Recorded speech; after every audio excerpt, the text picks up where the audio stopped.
오늘 우리가 함께 읽고 묵상할 본문 시편 17편에는 다윗의 기도라고 표제가 붙어 있습니다. 사실 따지고 보면 대부분의 시편이 시이면서도 기도라고 할 수 있습니다. 전체 150편 중에 그런데 특이한 것은 기도라는 표제가 붙어 있는 시편은 오늘 본문 17편과 86편, 90편, 102편, 142편 이렇게 5편의 시편에만 기도라는 표제가 붙어 있습니다. 왜 굳이 이 5개의 시편에만 기도라는 표제를 붙였는지는 학자들도 정확하게 그 이유를 밝히지는 못했습니다.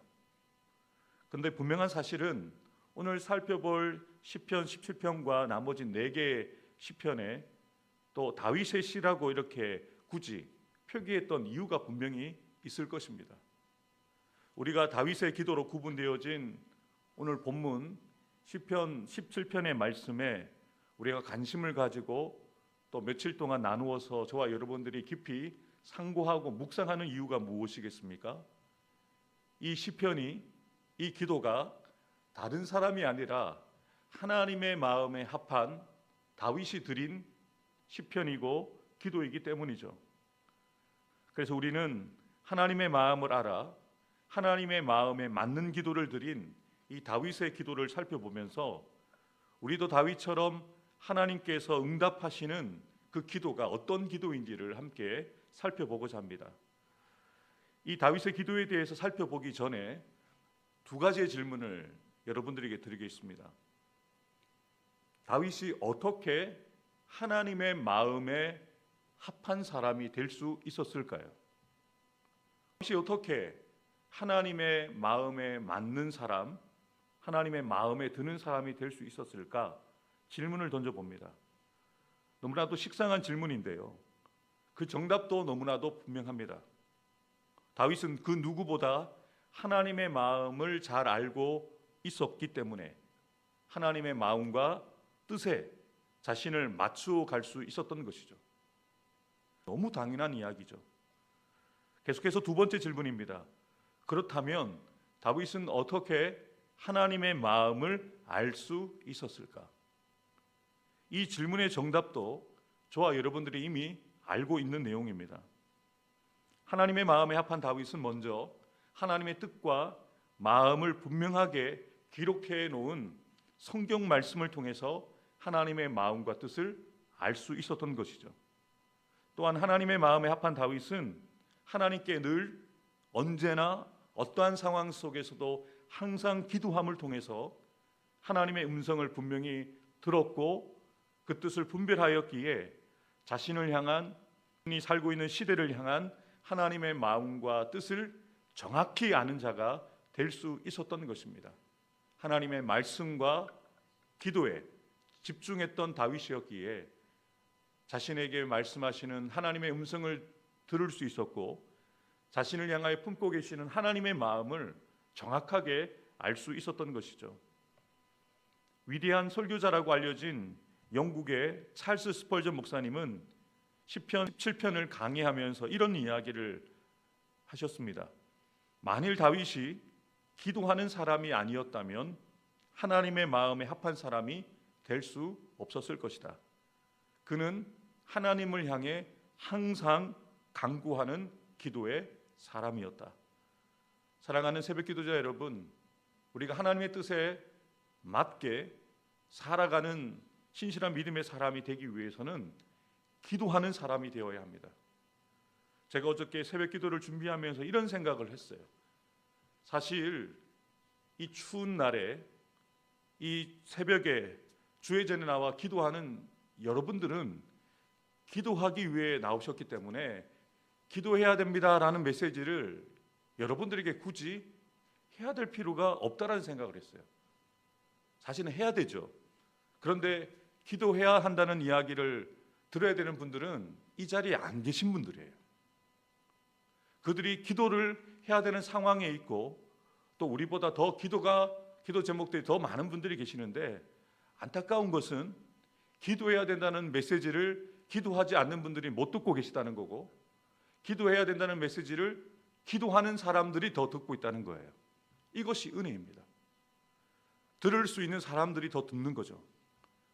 가지고 있는 사람들이 더 가지게 되는 거죠. 응답받는 기도를 드리기 위해서는 이것을 깨달아 알아야 합니다. 우리가 기도하면 기도할수록 하나님을 더욱더 알아가게 됩니다. 기도하면 기도할수록 더 기도하기를 사모하게 되는 거죠. 이것이 비밀이 아니지만 비밀 같은 진리가 되어버렸죠. 우리가 신앙의 연수가 쌓여간다고 해서 자연스럽게 기도의 사람이 되시던가요? 노력해야 되잖아요. 힘써야 되잖아요. 새벽을 한 번 더 깨워보려고, 예배를 한 번 더 드려보려고 막 몸부림을 치고 마음부림을 치고 애쓰고 힘써야지만 기도가 되어지잖아요. 말씀도 그렇게 힘쓰고 애써야지 말씀이 보여지고 들려지고 깨달아지잖아요. 근데 여러분, 말씀을 찾고자 하는 마음, 기도하고자 하는 이 마음을 우리 스스로가 가질 수가 없어요.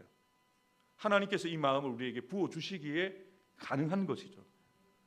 다윗도 마찬가지입니다. 그 마음이 다윗에게 부어진 바 되어졌는데요, 그 마음을 붙들고 다윗은 어떠한 상황과 형편 가운데서도 죽음의 위기 앞에서도 하나님 앞에 늘 기도하는 사람이었습니다. 그랬기에 하나님의 마음을 아는 사람이 되었고 하나님의 마음에 드는 사람이 되었다는 거죠. 여러분, 응답받는 기도를 드리기 위해서는 생각만 하고 말만 하는 것이 아니라 실제로 기도하는 것이 중요하다는 겁니다. 또 기도의 내용도 중요하지만 가장 중요한 것이 있다면 하나님은 기도하는 사람을 보신다는 거예요. 여러분, 저와 여러분들도 얼마나 많은 기도를 드립니까? 남들보다 더 많이 기도하시잖아요. 새벽에 나오셔서 더 많은 기도를 드리는데 왜 우리의 기도는 다윗과 같이 5만 번 기도 응답받은 조지 밀러 목사님처럼 우리의 기도가 응답되지 않는가라는 질문을 던져보셨습니까? 이유가 있다는 거예요. 하나님은 기도하는 행위 자체, 기도하는 내용보다 중요하게 보시는 것이 그 기도하는 사람을 주목하십니다. 오늘의 기도를 드리고 있는 다윗을 통해서 이러한 진리를 분명하게 알 수 있는 거예요. 다윗이 드리고 있는 기도의 내용은 우리와 별반 다르지 않습니다. 그런데 왜 다윗의 기도에 하나님 응답하십니까? 그 기도를 하는 사람이 다윗이기 때문이죠. 여러분이 어떠한 기도를 드리더라도 하나님이 여러분의 기도에 주목하시고 여러분의 기도를 들으시는 이유가 여러분이기 때문에 기도가 응답이 되어지는 역사가 있기를 주님의 이름으로 축복합니다. 존재적인 기도를 주님이 듣기를 원하시는 거예요. 기도했다, 어떤 우리의 만족을 위해서 드리는 기도가 아니죠. 우리의 존재를 보시고 기도를 들으실 수밖에 없는 그런 존재가 되어질 때 우리의 기도가 하나님 앞에 비로소 상달되어지고 응답되어지는 역사가 있게 되어지는 것이죠. 다윗이 이 기도를 어떠한 상황에서 드렸는지는 정확하게 알 수가 없습니다. 그런데 분명하게 알 수 있는 것은 다윗이 지금 매우 절박한 상황에 있다는 거죠. 들으소서, 주의하소서, 귀를 기울이셔서. 간절함이 느껴지지 않습니까? 지금 간절하게 하나님 앞에 부르짖을 수밖에 없는 상황이라는 거죠. 종교개혁자 마틴 루터는 이 구절을 이렇게 해석을 했습니다. 3번이나 반복되어지는 이 동사들로 볼 때 기도를 드리고 있는 다윗이 감정에 북받쳐서 열정을 다해서 눈물로 기도했음을 알 수 있다. 그만큼 간절했다는 거예요. 다윗은 하나님 앞에 간절하게 주님이 나의 기도를 듣지 않으시면 지금 저는 죽을 것 같습니다라고 미어 달렸다는 거예요. 어떠한 상황에 있었다고 다윗이 고백합니까? 9절을 보면 자기를 압제하고 자기 목숨을 노리고 있는 원수들에게 쫓김을 받고 있다라고 고백을 합니다. 11절도 마찬가지죠. 다윗을 쫓고 있는 원수들은 다윗과 함께하는 동료들이 걸어가는 것을 애워싸서 노려보고 땅에 넘어뜨리려고 기회만 엿보고 있는 사람들이 다윗의 대적들이라고 그렇게 고백하고 있습니다. 12절도 마찬가지죠.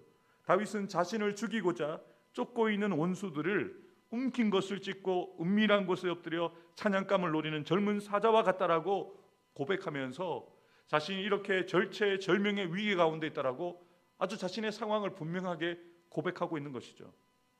분명한 사실은 지금 다윗이 정말로 죽음의 위기 앞에 있었다는 거예요.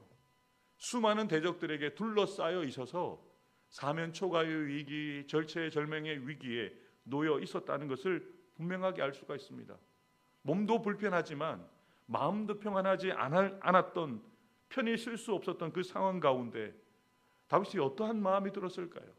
절망감, 배신감, 아마 이루 말할 수 없는 그런 큰 상처와 아픔을 가지고 도망을 다녀야만 했을 것입니다. 그 상황 가운데 가장 먼저 생각난 분이 누구냐? 하나님인 거예요. 하나님, 나의 의의 호소를 들으소서. 나의 부르짖음에 귀를 기울여 주십시오. 그렇게 하나님을 찾았던 거죠. 하나님밖에 생각이 안 나는 거예요. 이 억울한 상황, 누구에게도 내 이 억울한 마음을 토로할 수 없는데 하나님께서는 자기의 마음과 자신의 상황을 토로할 수 있었기에 간절한 마음을 가지고 이 시편 17편의 기도를 드리고 있는 것이죠. 하나님의 마음에 합한 다윗은 이러한 자신의 뜻 밖의 절망적인 순간에도 자신의 유일한 피할 바위가 되시고 산성이 되시는 하나님께 도움을 구하기 위해서 현재의 자신의 상황들과 속상한 마음을 있는 그대로 기도로 아뢰고 있다는 겁니다. 하나님께 응답받은 기도를 드렸던 하나님의 마음에 합한 다윗은 어떻게 기도를 시작하고 있습니까? 우리 1절 말씀 함께 읽겠습니다. 여호와여, 의의 호소를 들으소서. 나의 울부짖음에 주의하소서. 거짓되지 아니한 입술에서 나오는 나의 기도에 귀를 기울이소서. 아멘. 다윗이 먼저 하나님 앞에 자신의 의의 호소를 들어주시도록 간절하게 기도하고 있습니다. 개역 한글 성경에는요, 정직함으로 번역되어졌는데 우리가 읽고 있는 개역 개정에서는 의의 호소로 번역이 되어져 있습니다. 원문 성경에는 의의 호소가 세데크라는 단어가 쓰입니다. 의라는 단어거든요. 불이나 편견이 전혀 없는 의로운 상태를 이야기를 합니다.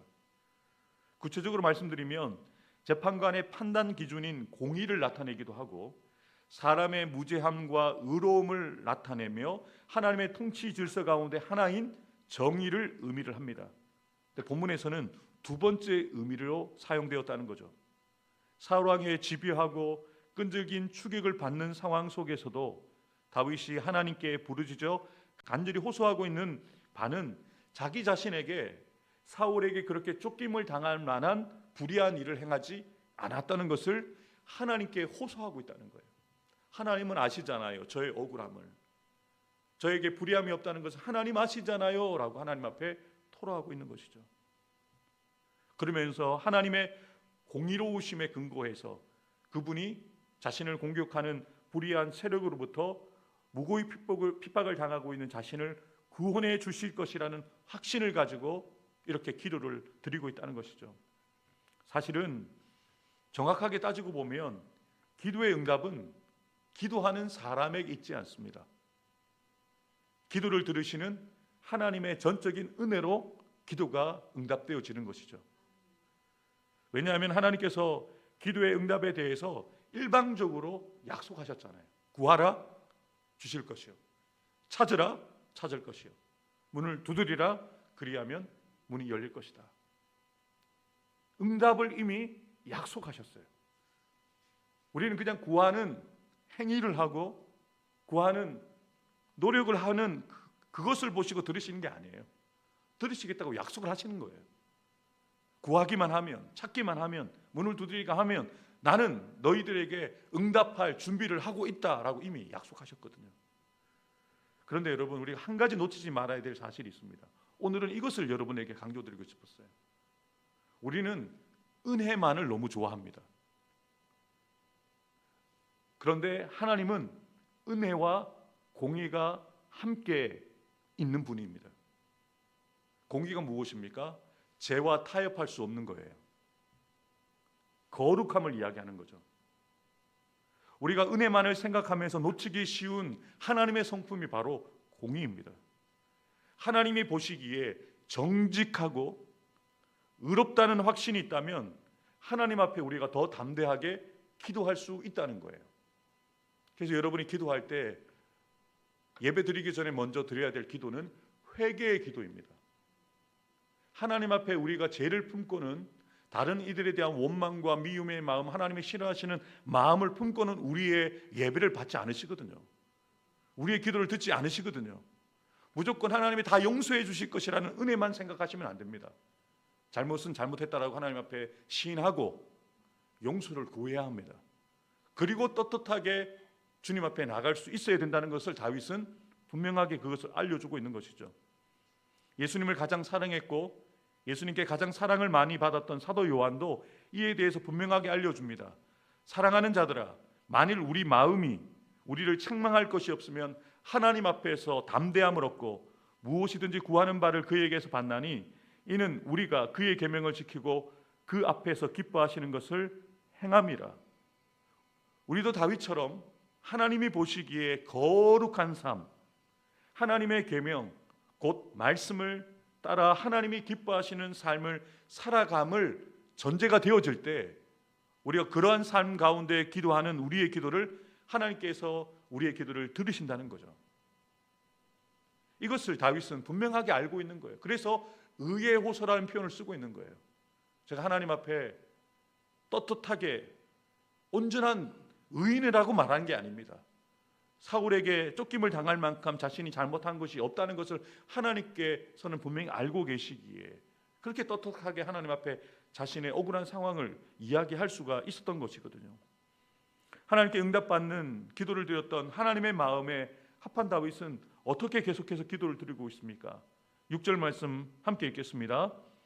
하나님이여 내게 응답하시겠으므로 내가 불렀사오니 내게 귀를 기울여 내 말을 들으소서. 아멘. 하나님의 마음에 합한 다윗은 하나님의 신실하심을 믿고 확신 가운데 기도합니다. 약속하신 것을 반드시 지키시는 신실하신 하나님이시기에 내가 하나님께 기도합니다. 이 마음을 가지고 기도하는 것이죠. 여러분, 기도는 같은 말을 반복해서 되뇌이는 또 암송하는 주문이 아닙니다.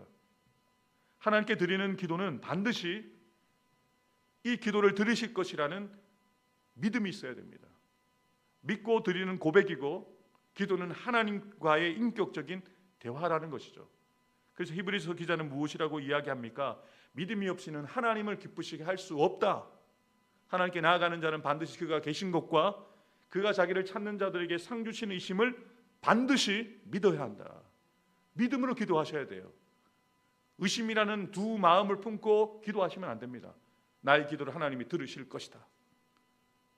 공의로우신 하나님 앞에 우리가 정직하게 서 있다는 전제하에 제 용서를 받고 주의 보혈의 공로를 의지하여서 하나님 앞에 은혜의 보좌 앞으로 담대히 나아가서 그 담대함을 가지고 기도할 때 믿음이 있어야 된다는 거죠.